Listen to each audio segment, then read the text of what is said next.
ایک مرتبہ حضرت علی رستے سے گزر رہے تھے، دیکھا کہ ایک شخص اداس بیٹھا تھا۔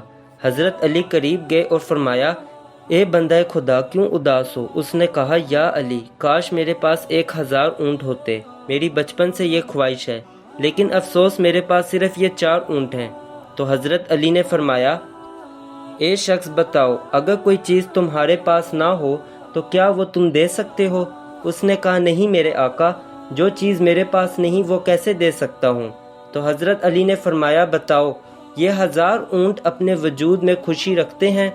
اگر نہیں تو تمہیں کیسے دیں گے؟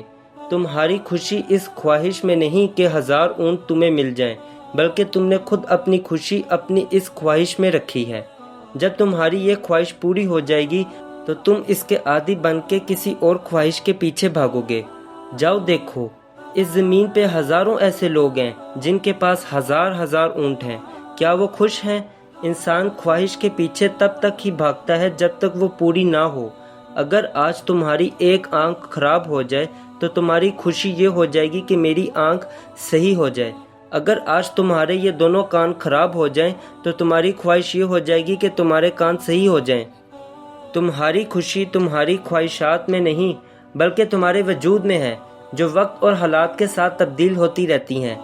اے شخص، انسان کا مقصد یہ نہیں کہ وہ اپنی خواہشات کے پیچھے بھاگتا رہے، بلکہ انسان کا مقصد یہ ہونا چاہیے کہ وہ اپنے آپ کو سمجھے، اپنے آپ کو تلاش کرے، کیونکہ تمہاری خوشی ان چیزوں میں نہیں بلکہ تمہاری خوشی اللہ نے تمہارے وجود میں رکھی ہے۔